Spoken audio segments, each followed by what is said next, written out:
ਕੀ ਕੀਤਾ ਹੈ। ਜਿਸ ਤਰ੍ਹਾਂ ਕਾਮ ਨੇ ਸੌਰਭ ਰਿਖੀ ਨੂੰ, ਨਾਰਦ ਮੁਨੀ ਨੂੰ, ਜੈਮਨ ਮੁਨੀ ਨੂੰ, ਬ੍ਰਹਮਾ ਨੂੰ, ਸ਼ਿਵ ਜੀ ਨੂੰ, ਵਿਸ਼ਨੂੰ ਜੀ ਨੂੰ, ਕ੍ਰੋਧ ਨੇ ਦੁਰਵਾਸਾ ਰਿਖੀ ਨੂੰ, ਜੋ ਸ਼੍ਰੀ ਕ੍ਰਿਸ਼ਨ ਭਗਵਾਨ ਜੀ ਦੇ ਬ੍ਰਹਮ ਵਿਦਿਆ ਦੇ ਗੁਰੂ ਸਨ, ਇਸ ਨੇ ਆਪਣੀ ਘਰਵਾਲੀ ਨੂੰ ਸ਼ਰਾਪ ਦੇ ਕੇ ਭਸਮ ਕੀਤਾ। ਜਦ ਅੰਬਰੀਕ ਭਗਤ ਨੂੰ ਸ਼ਰਾਪ ਦੇਣ ਲੱਗਾ ਤਾਂ ਭਗਵਾਨ ਨੇ ਸੁਦਰਸ਼ਨ ਚੱਕਰ ਭੇਜ ਕਰਕੇ ਅੰਬਰੀਕ ਦੀ ਸਹਾਇਤਾ ਕੀਤੀ। ਫਿਰ ਅੰਬਰੀਕ ਦੇ ਚਰਨੀ ਪੈਣਾ ਪਿਆ। ਯਾਦਵ ਦੀ ਕੁਲ ਦੀ ਵੀ ਦੁਰਵਾਸਾ ਜੀ ਨੇ ਹੀ ਸ਼ਰਾਪ ਦੇ ਕੇ ਨਾਸ਼ ਕੀਤੀ। ਪੰਡਿਤ ਗੁਲਾਬ ਜੀ ਲਿਖਦੇ ਹਨ, ਪੰਡਿਤ ਗੁਲਾਬ ਸਿੰਘ ਜੀ ਸਾਧ ਸੰਗਤ ਜੀ ਲਿਖਦੇ ਹਨ, ਅੰਧ ਕਰੋ ਦ੍ਰਿਗਵੰਤਨ ਕੋ, ਸਰਤਵੰਤਨ ਕੋ ਬਦਰੋ ਕਰ ਡਾਰੋ। ਕ੍ਰੋਧ ਕਹਿੰਦਾ ਹੈ, ਜਦ ਮੈਂ ਆਉਂਦਾ ਨਾ ਤਾਂ ਅੱਖਾਂ ਵਾਲਿਆਂ ਨੂੰ ਅੰਨਾ ਕਰ ਦਿੰਦਾ ਅਤੇ ਕੰਨਾਂ ਵਾਲਿਆਂ ਨੂੰ ਬੋਲੇ ਕਰ ਦਿੰਦਾ। ਜਦੋਂ ਕ੍ਰੋਧ ਆਉਂਦਾ ਹੈ ਤਾਂ ਆਦਮੀ ਕਹਿੰਦਾ ਹੈ, ਪਰੇ ਹਟ ਜਾਓ, ਹੁਣ ਮੈਨੂੰ ਕੁਝ ਨਹੀਂ ਦਿਸਦਾ। ਜਦ ਕੋਈ ਸਮਝਾਉਂਦਾ ਹੈ ਤਾਂ ਕਹਿੰਦਾ ਹੈ, ਪਰੇ ਹੋ ਜਾਓ, ਹੁਣ ਮੈਨੂੰ ਕੁਝ ਨਹੀਂ ਸੁਣਦਾ।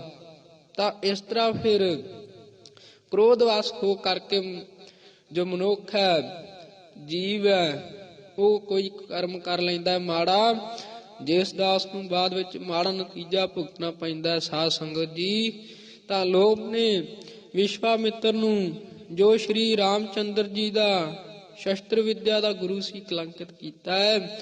ਜਦ ਹਰੀ ਚੰਦ ਰਾਜੇ ਨੇ ਵਸ਼ਿਸ਼ਟ ਨੂੰ ਗੁਰੂ ਧਾਰਨ ਕਰ ਲਿਆ, ਇਸ ਨੇ ਲੋਭ ਵਸ ਹੋ ਕੇ ਤ੍ਰਿਸ਼ੰਕੂ ਰਾਜਾ, ਇਸ ਦਾ ਪਿਤਾ ਮੇਰਾ ਚੇਲਾ ਸੀ, ਇਹ ਵਸ਼ਿਸ਼ਟ ਦਾ ਚੇਲਾ ਕਿਉਂ ਬਣ ਗਿਆ ਹੈ? ਇਸ ਕਰਕੇ ਸੂਰ ਬਣ ਕੇ ਹਰੀ ਚੰਦ ਰਾਜੇ ਦਾ ਬਾਗ ਪੁੱਟਣਾ ਸ਼ੁਰੂ ਕਰ ਦਿੱਤਾ। ਹਰੀ ਚੰਦ ਨੇ ਜੰਗਲੀ ਸੂਰ ਜਾਣ ਕੇ ਘੋੜੇ ਤੇ ਅਸਵਾਰ ਹੋ ਕੇ ਮਾਰਨ ਲਈ ਪਿੱਛਾ ਕੀਤਾ ਤਾਂ ਵਿਸ਼ਵਾਮਿੱਤਰ ਨੇ ਸੂਰ ਤੋਂ ਇੱਕ ਬ੍ਰਿਧ ਬ੍ਰਾਹਮਣ ਦਾ ਰੂਪ ਧਾਰਨ ਕਰ ਲਿਆ। ਹਰੀ ਚੰਦ ਰਾਜਾ 1.25 ਮਣ ਸੋਨਾ ਦਾਨ ਕਰਨ ਤੋਂ ਬਿਨਾਂ ਕੁਝ ਖਾਂਦਾ ਪੀਂਦਾ ਨਹੀਂ ਸੀ। ਜਦੋਂ ਭੁੱਖ ਪਿਆਸ ਨੇ ਅਤਿਅੰਤ ਦੁਖੀ ਕੀਤਾ ਤਾਂ ਵਿਸ਼ਵਾਮਿੱਤਰ ਨੇ ਬ੍ਰਾਹਮਣ ਦਾ ਰੂਪ ਵਿੱਚ ਕਿਹਾ। ਜਦ ਵਿਸ਼ਵਾਮਿੱਤਰ ਸੀ, ਉਸ ਨੇ ਬ੍ਰਾਹਮਣ ਦਾ ਰੂਪ ਧਾਰਨ ਕਰਕੇ ਕਿਹਾ, ਦਾਨ ਦਾ ਸੰਕਲਪ ਤਾਂ ਮੈਨੂੰ ਇੱਥੇ ਕਰ ਦਿਓ, ਫਿਰ ਮਹਿਲਾਂ ਵਿੱਚ ਜਾ ਕੇ ਦਾਨ ਕਰ ਦੇਣਾ। ਤਾਂ ਵਿਸ਼ਵਾਮਿੱਤਰ ਨੇ ਸਭ ਖਜ਼ਾਨਾ ਆਪਣੀ ਸ਼ਕਤੀ ਨਾਲ ਭਸਮ ਕਰ ਦਿੱਤਾ। ਤਾਂ ਹਰੀ ਚੰਦ ਨੇ ਆਪਣਾ ਆਪ ਰਾਣੀ ਅਤੇ ਪੁੱਤਰ ਬ੍ਰਾਹਮਣ ਦੇ ਹਵਾਲੇ ਕਰ ਦਿੱਤਾ। ਵਿਸ਼ਵਾਮਿੱਤਰ ਨੇ ਬ੍ਰਾਹਮਣ ਦੇ ਰੂਪ ਵਿੱਚ ਇਹਨਾਂ ਤਿੰਨਾਂ ਨੂੰ ਕਾਸ਼ੀ ਦੀ ਮੰਡੀ ਵਿੱਚ ਵੇਚ ਦਿੱਤਾ। ਹਜੂਰ ਬਚਨ ਕਰਦੇ ਐ, ਤਿੰਨ ਹਰੀ ਚੰਦ ਪ੍ਰਿਥਵੀ ਪਤ ਰਾਜਾ, ਕਾਗਦ ਕੀਮ ਨਾ ਪਾਈ, ਔਗਣ ਜਾਣੈ ਤਾਂ ਪੁੰਨ ਕਰੇ ਕਿਉਂ, ਕਿਉਂ ਨੇ ਖਾਸ ਬਿਕਾਈ। ਇਉਂ ਹਜੂਰ ਨੇ ਲੋਭੀ ਪੁਰਸ਼ ਨੂੰ ਹਲਕੇ ਕੁੱਤੇ ਨਾਲ ਤੁਲਨਾ ਕੀਤੀ ਹੈ। ਜਿਉਂ ਕੂਕਰ ਹਰਕਾਇਆ ਧਾਵੈ, ਦਹਿ ਸਜਾਏ, ਲੋਭੀ ਜੰਤ ਨਾ ਜਾਣੀ, ਭਖ ਅਭਖ ਸਭ ਖਾਏ। ਲੋਭ ਤੋਂ ਬਚਣ ਲਈ ਇਉਂ ਬੇਨਤੀ ਕਰਨੀ ਚਾਹੀਦੀ ਹੈ ਸਾਧ ਸੰਗਤ ਜੀ, ਉਸ ਅਕਾਲ ਪੁਰਖ ਵਾਹਿਗੁਰੂ ਅੱਗੇ, ਲੋਭ ਲਹਿਰ ਅਤ ਨੀਜਰ ਬਾਝੈ, ਕਾਇਆ ਡੂਬੈ ਕੇਸਵਾ, ਸੰਸਾਰ ਸਮੁੰਦੇ ਤਾਰ ਗੋਬਿੰਦੇ, ਤਾਰ ਲੈ ਬਾਪ ਬੀਠਲਾ। ਤਾਂ ਮੂੰਹ ਨੇ ਸਾਧ ਸੰਗਤ ਜੀ ਵਸ਼ਿਸ਼ਟ ਮੁਨੀ ਜੀ, ਜੋ ਸ਼੍ਰੀ ਰਾਮਚੰਦਰ ਜੀ ਦੇ ਬ੍ਰਹਮ ਵਿਦਿਆ ਦੇ ਗੁਰੂ ਸਨ, ਨੂੰ ਕਲੰਕਿਤ ਕੀਤਾ ਹੈ। ਜਿਸ ਵਕਤ ਵਿਸ਼ਵਾਮਿੱਤਰ ਨੇ ਬ੍ਰਹਮ ਰਿਖੀ ਹੋਣ ਦਾ ਭਗਵਾਨ ਪਾਸੋਂ ਵਰ ਮੰਗਿਆ ਤਾਂ ਭਗਵਾਨ ਨੇ ਕਿਹਾ, ਵਸ਼ਿਸ਼ਟ ਮੁਨੀ ਜੀ ਯਥਾਰਥ ਬਖਤੇ ਹਨ, ਜੇ ਤੈਨੂੰ ਉਹ ਬ੍ਰਹਮ ਰਿਖੀ ਕਹਿ ਦੇਣ ਤਾਂ ਰਾਜਾ ਰਿਖੀ ਤੋਂ ਬ੍ਰਹਮ ਰਿਖੀ ਬਣ ਸਕਦਾ ਹੈ। ਇਸ ਨੇ ਸਰੀਰ ਤੇ ਰਾਜਿਆਂ ਦੀ ਤਰ੍ਹਾਂ ਸ਼ਸਤਰ ਵਸਤਰ ਸਜਾ ਕੇ ਬ੍ਰਹਮ ਰਿਖੀ ਕਹਾਉਣ ਲਈ ਵਸ਼ਿਸ਼ਟ ਜੀ ਪਾਸ ਜਾਣਾ ਕੀਤਾ। ਵਸ਼ਿਸ਼ਟ ਜੀ ਨੇ ਵਿਸ਼ਵਾਮਿੱਤਰ ਦਾ ਰਾਜਿਆਂ ਵਾਲਾ ਪਹਿਰਾਵਾ ਦੇਖ ਕੇ, ਆਓ ਰਾਜਾ ਰਿਖੀ ਜੀ, ਤਾਂ ਇਸ ਤਰ੍ਹਾਂ ਵਿਸ਼ਵਾਮਿੱਤਰ ਜੀ ਨੇ ਨਾਰਾਜ਼ ਹੋ ਕੇ ਵਸ਼ਿਸ਼ਠ ਜੀ ਦੇ ਵਾਰੀ-ਵਾਰੀ 100 ਪੁੱਤਰ ਮਾਰ ਦਿੱਤੇ। ਜਦੋਂ ਫਿਰ ਵਸ਼ਿਸ਼ਠ ਜੀ ਪਾਸ ਗਿਆ ਤਾਂ ਵਸ਼ਿਸ਼ਠ ਮੁਨੀ ਜੀ ਆਪਣੀ ਘਰਵਾਲੀ ਪਾਸ ਵਿਸ਼ਵਾਮਿੱਤਰ ਜੀ ਦੇ ਵਡਿਆਈ ਕਰ ਰਹੇ ਸਨ। ਇਸ ਵਾਰੀ ਵਿਸ਼ਵਾਮਿੱਤਰ ਜੀ ਆਪਣਾ ਰਾਜਸੀ ਲਿਬਾਸ ਉਤਾਰ ਕੇ ਸਾਧੂਆਂ ਵਾਲਾ ਲਿਬਾਸ ਵਿੱਚ ਗਏ। ਅੱਗੋਂ ਵਸ਼ਿਸ਼ਠ ਜੀ ਨੇ ਕਿਹਾ, ਆਓ ਬ੍ਰਹਮ ਰਿਖੀ ਜੀ ਆਇਆ ਨੂੰ। ਤਾਂ ਵਿਸ਼ਵਾਮਿੱਤਰ ਨੇ ਕਿਹਾ, ਤੁਸੀਂ ਆਪਣਾ 100 ਪੁੱਤਰ ਮਰਵਾ ਕੇ ਹੁਣ ਮੈਨੂੰ ਬ੍ਰਹਮ ਰਿਖੀ ਕਿਹਾ ਏ, ਪਹਿਲਾਂ ਕਿਉਂ ਨਹੀਂ ਕਿਹਾ? ਜਦੋਂ ਵਸ਼ਿਸ਼ਠ ਨੂੰ ਪਤਾ ਲੱਗਾ ਆਪਣੇ 100 ਪੁੱਤਰ ਮਾਰੇ ਦਾ, ਤਾਂ ਮੋਹ ਦੇ ਵਸ ਹੋ ਕੇ ਗਲ ਵਿੱਚ ਫਾਹੀ ਪਾ ਕੇ ਬਿਆਸ ਦਰਿਆ ਵਿੱਚ ਡੁੱਬਣ ਲੱਗਾ। ਰਿਖੀ ਜਾਣ ਕੇ ਪਰਮੇਸ਼ਰ ਨੇ ਫਾਹੀ ਤੋੜ ਦਿੱਤੀ, ਨਾ ਡੋਬਿਆ। ਫਿਰ ਸਤਲੁਜ ਵਿੱਚ ਡੁੱਬ ਕੇ ਮਰਨ ਲੱਗਾ ਤਾਂ ਸਤਲੁਜ ਦਾ ਪਾਣੀ 100 ਧਾਰਾ ਭਾਵ 100 ਥਾਂ ਹੋ ਕੇ ਵਗ ਪਿਆ। ਰਿਖੀ ਜਾਣ ਕੇ ਨਾ ਡੋਬਿਆ। ਫਿਰ ਜਿੱਥੇ ਖਾਲਸੇ ਦਾ ਜਨਮ ਸਥਾਨ ਹੈ ਤਖਤ ਸ੍ਰੀ ਕੇਸਗੜ੍ਹ ਸਾਹਿਬ, ਇਸ ਪਹਾੜੀ ਨਾਲ ਟਕਰਾ ਕੇ ਟੱਕਰਾਂ ਮਾਰ ਕੇ ਮਰਨ ਲੱਗਾ ਤਾਂ ਆਕਾਸ਼ਬਾਣੀ ਹੋਈ, ਹੇ ਰਿਖੀ ਕਿਉਂ ਆਤਮ ਘਾਤ ਕਰਦਾ ਹੈ? ਤੂੰ ਤਾਂ ਸੰਸਾਰ ਨੂੰ ਮਿੱਥਿਆ ਲਿਖਿਆ ਏ। ਇਸ ਨੇ ਬੇਨਤੀ ਕੀਤੀ, ਮੇਰੀ ਕੁਲ ਨਾਸ ਹੋ ਗਈ ਹੈ, ਤਾਂ ਆਤਮ ਘਾਤ ਕਰਨ ਲੱਗਾ। ਫਿਰ ਆਕਾਸ਼ਬਾਣੀ ਹੋਈ, ਤੇਰੀ ਇਸਤਰੀ ਦੇ ਗਰਭ ਵਿੱਚੋਂ ਜੋ ਬੱਚਾ ਹੈ ਉਹ ਪੁੱਤਰ ਪੈਦਾ ਹੋਵੇਗਾ, ਉਸ ਤੋਂ ਤੇਰੀ ਕੁਲ ਚੱਲ ਪਵੇਗੀ। ਤਾਂ ਸਾਧ ਸੰਗਤ ਜੀ ਵੇਖੋ ਮੋਹ ਨੇ ਕਿਸ ਤਰ੍ਹਾਂ ਫਿਰ ਕਿੰਨਿਆਂ ਨੂੰ ਕਲੰਕਿਤ ਕੀਤਾ ਹੈ। ਹੰਕਾਰ ਨੇ ਸਤਜੁਗ ਵਿੱਚ ਹਰਨਾਕਸ਼ ਜੋ ਬੜਾ ਵੱਡਾ ਬੜਾ ਭਾਰੀ ਤਪਸਵੀ ਸੀ, ਤ੍ਰੇਤੇ ਵਿੱਚ ਰਾਵਣ ਜੋ 4 ਵੇਦਾਂ ਦਾ ਬਖਤਾ ਸੀ, ਦੁਆਪਰ ਵਿੱਚ ਕੰਸ, ਦੁਰਯੋਧਨ ਆਦਿਕ ਨੂੰ, ਕਲਯੁਗ ਵਿੱਚ ਔਰੰਗਜ਼ੇਬ ਤੇ ਹਿਟਲਰ ਵਰਗਿਆਂ ਨੂੰ ਕਲੰਕਿਤ ਕੀਤਾ ਹੈ, ਜਿਨ੍ਹਾਂ ਨੇ ਜੀਵਾਂ ਉੱਪਰ ਜ਼ੁਲਮ ਕਰਕੇ ਸੰਸਾਰ ਨੂੰ ਬੜਾ ਭਾਰੀ ਦੁਖੀ ਕੀਤਾ ਹੈ। ਇਉਂ ਉਪਰੋਕਤ ਸਾਰਿਆਂ ਵਿੱਚ 5 ਬਲੀ ਵਿਕਾਰਾਂ ਨੂੰ ਕੋਈ ਵੀ ਨਹੀਂ ਜਿੱਤ ਸਕਿਆ। ਇਹਨਾਂ ਵਿਕਾਰਾਂ ਨੇ ਸਾਰਿਆਂ ਤੇ ਆਪਣਾ ਅਸਰ ਪਾ ਲਿਆ ਏ। ਕੇਵਲ ਤੇ ਕੇਵਲ 10 ਪਾਤਸ਼ਾਹੀਆਂ ਨੇ ਹੀ ਇਹਨਾਂ ਤੇ ਜਿੱਤ ਪ੍ਰਾਪਤ ਕੀਤੀ ਹੈ, ਜਿਸ ਕਰਕੇ ਪੂਰਨ ਗੁਰੂ ਹਨ। ਜਿਨ ਮਿਲ ਮਾਰੇ ਪੰਚ ਸੂਰ ਵੀਰ, ਐਸੋ ਕੌਣ ਬਲੀ ਰੇ? ਜਿਨ ਪੰਚ ਮਾਰ ਬਿਦਾਰ ਗੁਦਾਰੇ, ਸੋ ਪੂਰਾ ਇਹ ਕਲੀ ਰੇ। ਤਾਂ ਕਾਮ ਨੇ ਸਤਿਗੁਰੂ ਧੰਨ ਸਾਹਿਬ ਸ੍ਰੀ ਗੁਰੂ ਨਾਨਕ ਦੇਵ ਜੀ ਮਹਾਰਾਜ ਜੀ ਪਾਸ ਸੰਗਲਾਦੀਪ ਵਿਖੇ ਰਾਜੇ ਸ਼ਿਵਨਾਭ ਨੇ ਪਦਮਨੀ ਜਾਤੀ ਦੀਆਂ 18 ਸਾਲ ਦੀਆਂ ਜੋ ਲੜਕੀਆਂ ਸਨ, ਜਿਹੜੀਆਂ ਬਹੁਤ ਸੁੰਦਰ ਸਰੂਪ ਵਾਲੀਆਂ ਸਨ, ਉਹ ਭੇਜੀਆਂ, ਜਿਨ੍ਹਾਂ ਨੇ ਬੜੇ ਹਾਵ ਭਾਵ ਦਿਖਾ ਕੇ ਆਪਣੇ ਤੇ ਸਤਿਗੁਰਾਂ ਨੂੰ ਮੋਹਿਤ ਕਰਨ ਦਾ ਯਤਨ ਕੀਤਾ। ਜਿਵੇਂ ਪਹਾੜ ਉੱਪਰ ਹਨੇਰੀ ਦਾ ਕੋਈ ਅਸਰ ਨਹੀਂ ਹੁੰਦਾ, ਤਿਵੇਂ ਇਹਨਾਂ ਦੇ ਹਾਵਾਂ ਭਾਵਾਂ ਦਾ ਧੰਨ ਸਾਹਿਬ ਸ੍ਰੀ ਗੁਰੂ ਨਾਨਕ ਦੇਵ ਜੀ ਉੱਪਰ ਕੋਈ ਅਸਰ ਨਾ ਹੋਇਆ। ਸੋ ਸਤਿਗੁਰਾਂ ਨੇ ਉਹਨਾਂ ਦੇ ਮਨ ਵਿੱਚ ਸਿਮਰਨ ਜੋੜ ਦਿੱਤਾ, ਸਿਮਰਨ ਦੀ ਲਿਵ ਲਾ ਦਿੱਤੀ, ਵਿਸ਼ੇ ਵਿਸ਼ਟਾ ਦੀ ਤਰ੍ਹਾਂ ਪ੍ਰਤੀਤੀ ਕਰਵਾ ਦਿੱਤੇ। ਇਸ ਸ਼ਬਦ ਦੁਆਰਾ ਉਪਦੇਸ਼ ਦੇ ਕੇ ਗੁਰੂ ਜੀ ਨੇ ਨਿਹਾਲ ਕੀਤਾ, ਗਾਛਾ ਪੁੱਤਰੀ ਰਾਜਪਾਰ ਨਾਮ ਭਣੋ ਸੱਚ ਦੋਤ ਸਵਾਰ, ਪ੍ਰਿਉ ਸੇਵਹੁ ਪ੍ਰਭ ਪ੍ਰੇਮ ਆਧਾਰ, ਗੁਰ ਸ਼ਬਦੀ ਬਿਖਤਿਆਸ ਨਿਵਾਰ, ਮੋਹਨ ਮੋਹ ਲੀਆ ਮਨ ਮੋਹੇ, ਗੁਰ ਕੈ ਸ਼ਬਦ ਪਛਾਨਾ ਤੋਹੇ। ਤਾਂ ਲੜਕੀਆਂ ਨੇ ਰਾਜੇ ਸ਼ਿਵਨਾਭ ਨੂੰ ਜਾ ਕੇ ਕਿਹਾ, ਹੇ ਰਾਜਨ, ਜਿਨ੍ਹਾਂ ਪਾਸ ਤੁਸੀਂ ਸਾਨੂੰ ਭੇਜਿਆ ਸੀ ਉਹ ਧੰਨ ਸਾਹਿਬ ਸ੍ਰੀ ਗੁਰੂ ਨਾਨਕ ਦੇਵ ਜੀ ਮਹਾਰਾਜ ਜੀ ਹਨ। ਉਹਨਾਂ ਨੇ ਸਾਡੇ ਮਨ ਵਿੱਚ ਸਿਮਰਨ ਦੀ ਤਾਰ ਜੋੜ ਦਿੱਤੀ ਹੈ, ਮਨ ਵਿੱਚ ਸਿਮਰਨ ਜੋੜ ਦਿੱਤਾ ਹੈ। ਵਿਸ਼ੇ ਸਾਨੂੰ ਹੁਣ ਵਿਸ਼ਟਾ ਦੀ ਨਿਆਈ ਪ੍ਰਤੀਤ ਹੋ ਰਹੇ ਹਨ। ਅਸੀਂ ਤੇਰੇ ਰਾਜ ਦਰਬਾਰ ਵਿੱਚ ਅੱਜ ਤੋਂ ਗਾਉਣਾ ਵਜਾਉਣ ਦਾ ਕੰਮ ਛੱਡਿਆ। ਅੱਜ ਤੋਂ ਅਸੀਂ ਤੇਰੇ ਦਰਬਾਰ ਵਿੱਚ ਗਾਉਣ ਵਜਾਉਣ ਦਾ ਕੰਮ ਨਹੀਂ ਕਰਾਂਗੀਆਂ। ਰਹਿੰਦੀ ਜ਼ਿੰਦਗੀ ਉਸ ਪ੍ਰਭੂ ਪਰਮਾਤਮਾ ਵਾਹਿਗੁਰੂ ਦਾ ਨਾਮ ਜਪ ਕੇ ਸਫਲੀ ਕਰਾਂਗੀਆਂ।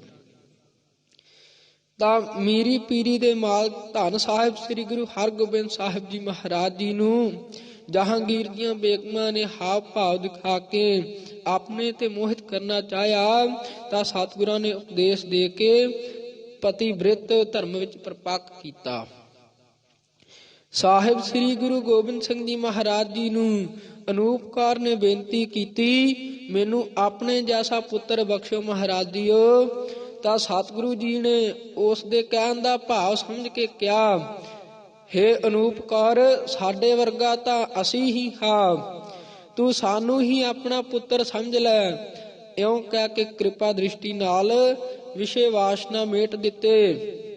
ਸਦਾ ਲਈ ਪਰਮੇਸ਼ਰ ਦਾ ਨਾਮ ਸਿਮਰਨ ਜੋੜ ਦਿੱਤਾ ਅਤੇ ਜਵਾਨੀ ਦੀ ਅਵਸਥਾ ਵਿੱਚ ਖਾਲਸੇ ਪੰਥ ਦੀ ਮਾਤਾ ਸਾਹਿਬ ਦੇਵਾ ਕੌਰ ਜੀ ਨੂੰ ਦਾ ਜੋ ਕੁਆਰਾ ਡੋਲਾ ਰੱਖ ਕੇ ਵਿਖਾਇਆ, ਆਪਣਾ ਬ੍ਰਹਮਚਰ ਭੰਗ ਨਹੀਂ ਕੀਤਾ। ਐਸੀ ਮਿਸਾਲ ਦੁਨੀਆ ਦੇ ਕਿਸੇ ਵੀ ਇਤਿਹਾਸ ਵਿੱਚੋਂ ਨਹੀਂ ਮਿਲ ਸਕਦੀ ਕਿ ਕਿਸੇ ਪੈਗੰਬਰ ਜਾਂ ਅਵਤਾਰ ਨੇ ਨੌਜਵਾਨ ਅਵਸਥਾ ਵਿੱਚ ਕੁਆਰਾ ਡੋਲਾ ਰੱਖ ਕੇ ਵਿਖਾਇਆ ਹੋਵੇ। ਕ੍ਰੋਧ ਨੇ ਧੰਨ ਸਾਹਿਬ ਸ੍ਰੀ ਗੁਰੂ ਨਾਨਕ ਦੇਵ ਜੀ ਮਹਾਰਾਜ ਜੀ ਨੂੰ ਰਾਖਸ਼ਾਂ ਦੇ ਰਾਜੇ ਦੇਵਲੂਤ ਨੇ ਪਕੜ ਕੇ ਮਾਰਨ ਵਾਸਤੇ 7 ਵਾਰੀ ਆਪਣੇ 3 ਰਾਖਸ਼ ਭੇਜੇ। ਜਦੋਂ 7 ਵਾਰੀ ਹੀ ਅੰਨੇ ਹੋ ਗਏ ਤਾਂ ਦੇਵਲੂਤ ਰਾਖਸ਼ ਨੇ ਸਤਿਗੁਰੂ ਜੀ ਪਾਸੋਂ ਚਰਨਾਂ ਉੱਪਰ ਢਹਿ ਕਰਕੇ ਮਾਫੀ ਮੰਗੀ। ਸਤਿਗੁਰੂ ਕ੍ਰੋਧਵਾਨ ਹੋ ਕੇ ਸ਼ਰਾਪ ਦੇਣ ਦੀ ਬਜਾਏ ਉਸ ਨੂੰ ਪਾਪ ਕਰਮ ਤੋਂ ਹਟਾ ਕੇ ਪ੍ਰਭੂ ਭਗਤੀ ਵਿੱਚ ਜੋੜ ਕੇ ਨਿਹਾਲ ਕੀਤਾ।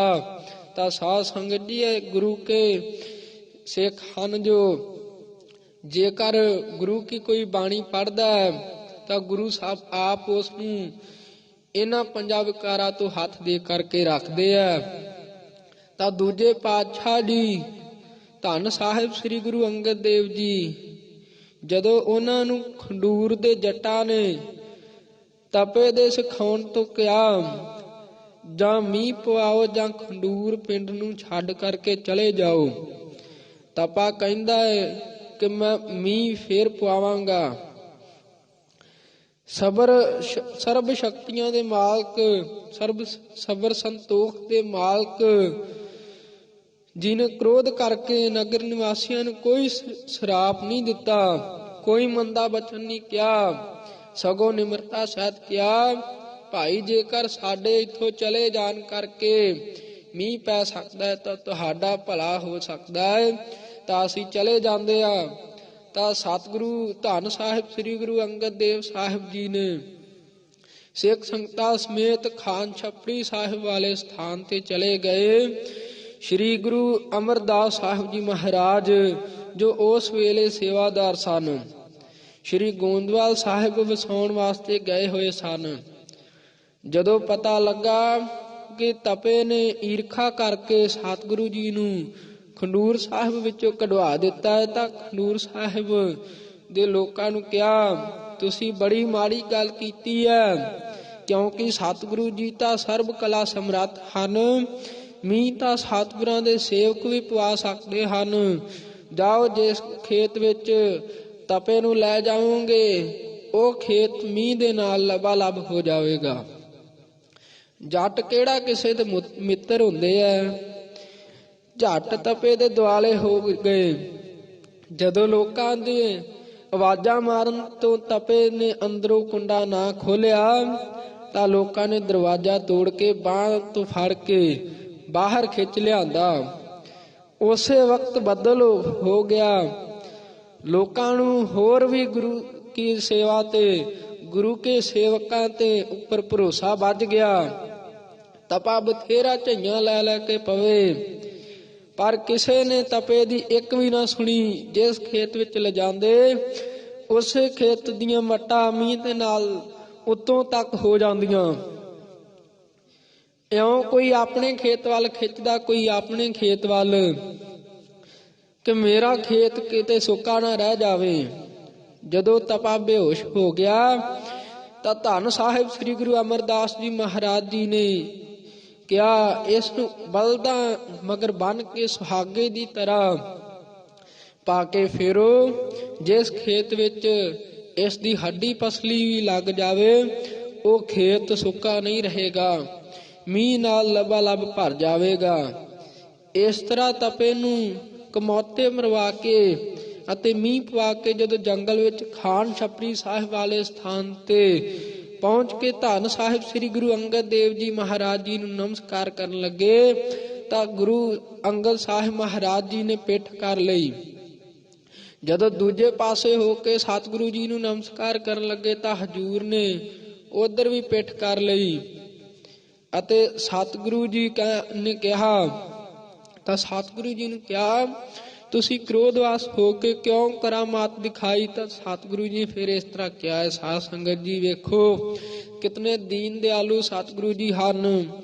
ਤਾਂ ਹੁਣ ਕਹਿੰਦੇ ਆ ਕਿ ਤੁਸੀਂ ਕ੍ਰੋਧਵਾਸ ਹੋ ਕੇ ਕਿਉਂ ਕਰਾਮਾਤ ਦਿਖਾਈ ਆ? ਤਪੇ ਨੂੰ ਕਮੌਤੇ ਮਰਵਾ ਕੇ ਮੀਂਹ ਪਵਾਇਆ ਹੈ। ਤਾਂ ਸ੍ਰੀ ਗੁਰੂ ਅਮਰਦਾਸ ਜੀ ਨੇ ਬੜੀ ਬੇਨਤੀ ਕਰਕੇ ਮਾਫੀ ਮੰਗੀ ਅਤੇ ਕਿਹਾ, ਮਹਾਰਾਜ ਸਾਹਿਬ ਜੀ ਅੱਗੇ ਵਾਸਤੇ ਕ੍ਰੋਧਵਾਸ ਹੋ ਕੇ ਕਰਾਮਾਤ ਨਹੀਂ ਦਿਖਾਵਾਂਗਾ। ਅਤੇ ਬਾਬਾ ਬੁੱਢਾ ਸਾਹਿਬ ਜੀ ਨੇ ਵੀ ਬੇਨਤੀ ਕੀਤੀ, ਮਹਾਰਾਜ ਸਾਹਿਬ ਜੀ ਤਪੇ ਨੂੰ ਸਜ਼ਾ ਦੇਣ ਲਈ ਤਾਂ ਮਨ ਮੇਰਾ ਵੀ ਬੜਾ ਕਰਦਾ ਸੀ, ਪਰ ਆਪ ਜੀ ਤੋਂ ਡਰਦੇ ਨੇ ਕੋਈ ਬਚਨ ਨਹੀਂ ਕੀਤਾ। ਖਡੂਰ ਦੇ ਜੱਟਾਂ ਦੀ ਬੇਨਤੀ ਕਰਨ ਤੇ ਫਿਰ ਖਡੂਰ ਸਾਹਿਬ ਆ ਗਏ। ਕ੍ਰੋਧ ਬਿਲਕੁਲ ਨਹੀਂ ਕੀਤਾ ਕਿ ਤੁਸੀਂ ਸਾਨੂੰ ਪਹਿਲਾਂ ਕੱਢ ਦਿੱਤਾ ਸੀ, ਹੁਣ ਨਹੀਂ ਜਾਣਾ। ਫਿਰ ਸ੍ਰੀ ਗੁਰੂ ਅਮਰਦਾਸ ਜੀ ਨੇ ਗੁਰਤਾ ਗੱਦੀ ਤੇ ਬਿਰਾਜਮਾਨ ਹੋ ਕੇ ਕ੍ਰੋਧਵਾਸ ਹੋ ਕੇ ਕਰਾਮਾਤ ਨਹੀਂ ਵਿਖਾਈ। ਸ੍ਰੀ ਗੁਰੂ ਅੰਗਦ ਦੇਵ ਜੀ ਮਹਾਰਾਜ ਜੀ ਦੇ ਸਾਹਿਬਜ਼ਾਦੇ ਦਾਤੂ ਜੀ ਨੇ ਕਿਸੇ ਖੱਤਰੀ ਦੇ ਤਾਨਾ ਮਾਰਨ ਤੇ ਕਿ ਤੁਸੀਂ ਗੁਰੂ ਕੇ ਸਾਹਿਬਜ਼ਾਦੇ ਹੋ, ਤੁਹਾਡੇ ਪਾਸ ਕੋਈ ਨਹੀਂ ਆਉਂਦਾ, ਗੁਰਤਾ ਗੱਦੀ ਉੱਪਰ ਤਾਂ ਤੁਹਾਡਾ ਹੱਕ ਸੀ। ਅਮਰਦਾਸ ਜੀ ਲੈ ਗਏ ਹਨ। ਉਹਨਾਂ ਪਾਸ ਬੜੀਆਂ ਸੰਗਤਾਂ ਤੇ ਪਦਾਰਥ ਵੀ ਬਹੁਤ ਆਉਂਦੇ ਆ।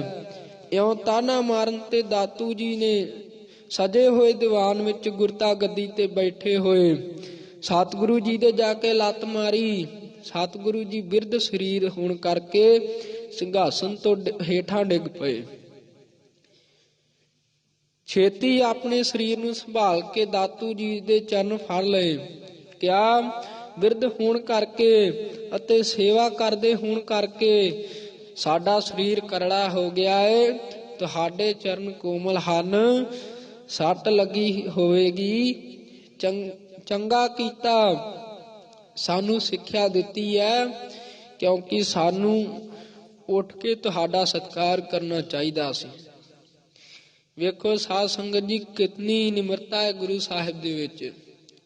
ਸਾਡੇ ਵਰਗਾ ਕੋਈ ਹੁੰਦਾ ਸਾਨੂੰ ਕੋਈ ਲੱਤ ਮਾਰਦਾ ਤਾਂ ਅੱਗੋਂ ਦੋ ਲੱਤਾਂ ਮਾਰਨੀਆਂ ਸੀ ਕਿ ਤੂੰ ਸਾਨੂੰ ਲੱਤ ਮਾਰੀ ਹੈ, ਤੂੰ ਕੌਣ ਹੁੰਦਾ ਸਾਨੂੰ ਲੱਤ ਮਾਰਨ ਵਾਲਾ? ਤਾਂ ਗੁਰੂ ਹੀ ਹੈ ਜੋ ਇਤਨੀ ਨਿਮਰਤਾ ਵਾਲੇ ਹੈ। ਗੁਰੂ ਸਾਹਿਬ ਜੀ ਇਤਨੀ ਕਿਰਪਾ ਦ੍ਰਿਸ਼ਟੀ ਵਾਲੇ ਹੈ।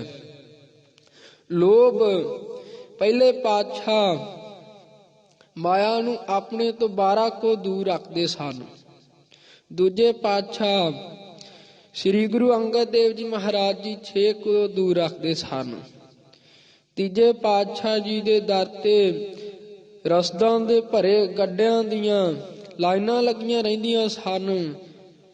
ਇੱਕ ਦਿਨ ਦੇ ਖਰਚ ਚੋਂ ਵੱਧ ਹਜੂਰ ਰਸਦ ਨਹੀਂ ਖਰੀਦ ਲੈਂਦੇ, ਉਹ ਵੀ ਵਾਰੀ ਨਾਲ। ਤਾਂ ਇਸ ਤਰ੍ਹਾਂ ਫਿਰ ਸਾਧ ਸੰਗਤ ਜੀ ਗੁਰੂ ਕੇ ਸਿੱਖਾਂ ਨੇ ਵੀ ਜਿਨ੍ਹਾਂ ਨੇ ਗੁਰੂ ਕਾ ਨਾਮ ਸਿਮਰਨਾ ਕੀਤਾ, ਗੁਰੂ ਸਾਹਿਬ ਆਪ ਉਹ ਫਿਰ ਆਪਣੇ ਪਿਆਰਿਆਂ ਨੂੰ ਇਹਨਾਂ ਸਾਰੇ ਵਿਕਾਰਾਂ ਤੋਂ ਦੂਰ ਰੱਖਦੇ ਆ ਅਤੇ ਆਪਣੀ ਕਿਰਪਾ ਦ੍ਰਿਸ਼ਟੀ ਦੇ ਨਾਲ ਇਹਨਾਂ ਸਾਰੇ ਵਿਕਾਰਾਂ ਤੋਂ ਬਚਾ ਲੈਂਦੇ ਆ। ਤਾਂ ਫਿਰ ਇਸ ਤਰ੍ਹਾਂ ਸਾਧ ਸੰਗਤ ਜੀ ਆਪਾਂ ਨੂੰ ਵੱਧ ਤੋਂ ਵੱਧ ਨਾਮ ਬਾਣੀ ਸਿਮਰਨ ਦਾ ਜਾਪ ਕਰਕੇ ਉਸ ਗੁਰੂ ਹਰੀ ਪਰਮਾਤਮਾ ਦਾ ਨਾਮ ਸਿਮਰ ਕੇ ਇਹਨਾਂ ਵਿਕਾਰਾਂ ਤੋਂ ਬਚਣਾ ਚਾਹੀਦਾ ਹੈ। ਗੁਰਪੂਰਾ ਭੇਟਿਓ ਵਡ ਭਾਗੀ, ਮਨਹਿ ਭਇਆ ਪਰਗਾਸਾ। ਵੱਡਿਆਂ ਭਾਗਾ ਕਰਕੇ ਸਾਨੂੰ ਪੂਰਾ ਸਤਿਗੁਰੂ ਮਿਲਿਆ ਏ, ਜਿਸ ਕਰਕੇ ਮਨ ਵਿੱਚ ਗਿਆਨ ਦਾ ਪ੍ਰਗਾਸ ਹੋਇਆ ਏ। ਗਿਆਨ ਦਾ ਪ੍ਰਕਾਸ਼ ਕੀਤਾ ਇਸ ਤਰ੍ਹਾਂ ਹੁੰਦਾ ਸਾਧ ਸੰਗਤ ਜੀ। ਨਾਮ ਜਪਤ ਕੋਟ ਸੂਰਜ ਉਜਾਰਾ, ਬਿਨਸੈ ਭਰਮ ਅੰਧੇਰਾ। ਜਹ ਗਿਆਨ ਪ੍ਰਗਾਸ ਅਗਿਆਨ ਮਿਟੰਤ। ਤਾਂ ਫਿਰ ਇਸ ਤਰ੍ਹਾਂ ਸਾਧ ਸੰਗਤ ਜੀ ਜਦੋਂ ਬਾਣੀ ਪੜ੍ਹੀਏ ਤਾਂ ਗਿਆਨ ਦਾ ਮਨ ਦੇ ਵਿੱਚ ਪ੍ਰਕਾਸ਼ ਹੋ ਜਾਂਦਾ ਹੈ ਅਤੇ ਜੋ ਦੁੱਖਾਂ ਕਲੇਸ਼ਾਂ ਦਾ ਨਾਸ਼ ਹੋ ਜਾਂਦਾ ਹੈ। ਕੋਈ ਨ ਪਹੁੰਚਨ ਹਾਰਾ, ਦੂਜਾ ਆਪਣੇ ਸਾਹਿਬ ਕਾ ਪਰਵਾਸਾ।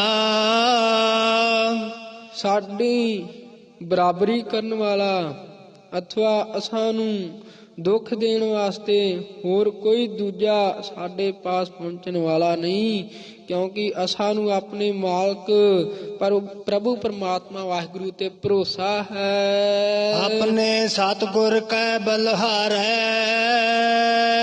ਅਸੀਂ ਆਪਣੇ ਸਤਿਗੁਰੂ ਵਾਹਿਗੁਰੂ ਤੋਂ ਬਲਿਹਾਰ ਕੁਰਬਾਨ ਜਾਂਦੇ ਹਾਂ।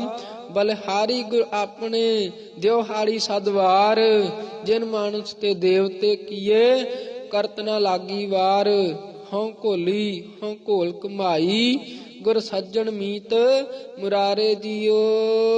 ਆਗੇ ਸੁਖ ਪਾਛੈ ਸੁਖ ਸਹਜਾ, ਕਰ ਆਨੰਦ ਹਮਾਰਾ। ਸਾਡੇ ਹਿਰਦੇ ਘਰ ਵਿੱਚ ਆਨੰਦ ਸਰੂਪ ਪਰਮੇਸ਼ਰ ਪ੍ਰਗਟਿਆ ਹੈ। ਇਸ ਕਰਕੇ ਇਸ ਲੋਕ ਵਿੱਚ ਸੁਭਾਵਕ ਹੀ ਸੁਖ ਬਣਿਆ ਹੋਇਆ ਹੈ ਅਤੇ ਪਰਲੋਕ ਵਿੱਚ ਵੀ ਸੁਖ ਹੋਵੇਗਾ। ਅੰਤਰਜਾਮੀ ਰਹਾਉ। ਤਾਂ ਸਤਿਗੁਰੂ ਜੀ ਕੁਝ ਵਿਸ਼ਰਾਮ ਦੇ ਕਰਕੇ ਫਰਮਾਨ ਕਰਦੇ ਐ। ਅੰਤਰਜਾਮੀ ਕਰਨੈ ਹਾਰਾ, ਸੋਈ ਖਸਮ ਹਮਾਰਾ। ਜੋ ਸਾਰਿਆਂ ਨੂੰ ਪੈਦਾ ਕਰਨ ਵਾਲਾ ਹੈ ਅਤੇ ਸਾਰਿਆਂ ਦੇ ਅੰਦਰ ਦੀ ਜਾਣਨ ਵਾਲਾ ਹੈ। ਘਟ ਘਟ ਕੇ ਅੰਤਰ ਕੀ ਜਾਣਤ, ਭਲੇ ਬੁਰੇ ਕੀ ਪੀਰ ਪਛਾਨਤ। ਉਹੀ ਪਰਮੇਸ਼ਰ ਸਾਡਾ ਮਾਲਕ ਹੈ। ਨਿਰਭਉ ਭੈ ਗੁਰ ਚਰਣੀ ਲਾਗੈ, ਇੱਕ RAM ਨਾਮ ਆਧਾਰਾ। ਪੂਰਿਆਂ ਸਤਿਗੁਰਾਂ ਦੇ ਚਰਨੀ ਲੱਗ ਕੇ ਇੱਕ RAM ਨਾਮ ਦਾ ਆਸਰਾ ਲਿਆ ਹੈ, ਇਸ ਲਈ ਹੁਣ ਡਰ ਤੋਂ ਰਹਿਤ ਹੋ ਗਏ ਹਾਂ। ਜੋ ਸਤਿਗੁਰਾਂ ਦੀ ਚਰਨੀ ਲੱਗਦੇ ਹਨ ਉਹ ਨਿਰਭਉ ਹੋ ਜਾਂਦੇ ਹਨ। ਤਾਂ ਇਸ ਤਰ੍ਹਾਂ ਸਾਧ ਸੰਗਤ ਜੀ, ਜਿਹੜਾ ਇੱਕ ਵਾਰ ਗੁਰੂ ਜੀ ਦੇ ਚਰਨਾਂ ਦੇ ਨਾਲ ਜੁੜ ਗਿਆ ਫਿਰ ਉਹ ਸਾਰੇ ਡਰਾਂ ਤੋਂ ਰਹਿਤ ਹੋ ਜਾਂਦਾ ਹੈ, ਦੁੱਖਾਂ ਤੋਂ ਰਹਿਤ ਹੋ ਜਾਂਦਾ ਹੈ। ਸਫਲ ਦਰਸ਼ਨ ਕਾਲ ਮੂਰਤ, ਪ੍ਰਭ ਹੈ ਭੀ ਹੋਵਨਹਾਰਾ। ਅਕਾਲ ਸਰੂਪ ਪ੍ਰਭੂ ਦਾ ਦਰਸ਼ਨ ਸਹਿਤ ਫਲਾਂ ਦੇ ਹੈ।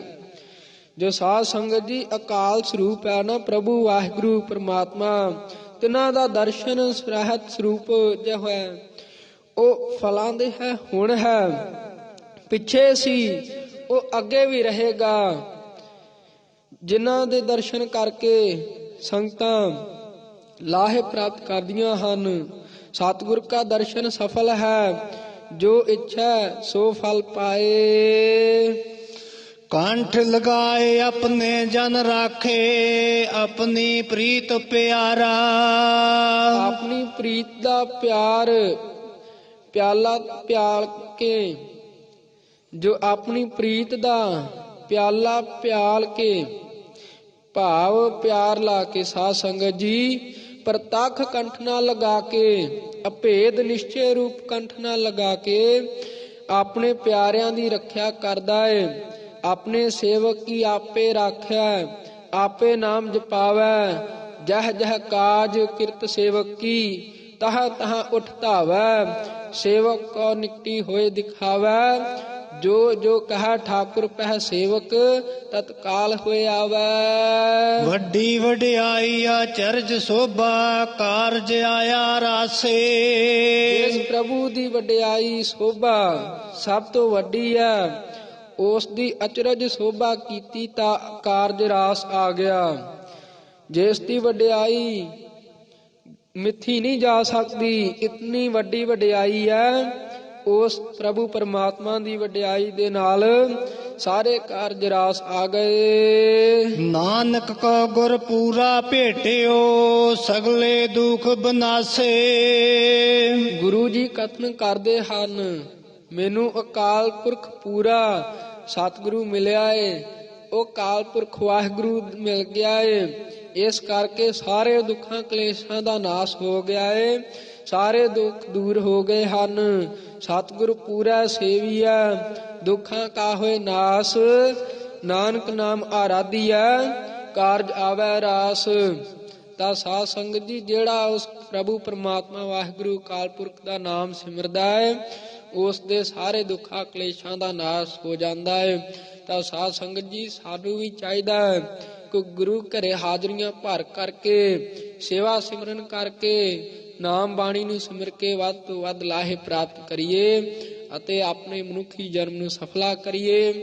ਤਾਂ ਸਾਧ ਸੰਗਤ ਜੀ, ਹੁਣ ਇੱਥੇ ਹੀ ਕਥਾ ਵਿਚਾਰਾਂ ਦਾ ਜੋ ਸਮਾਂ ਹੈ, ਸਮੇਂ ਦੀ ਸਮਾਪਤੀ ਹੈ ਜੀ।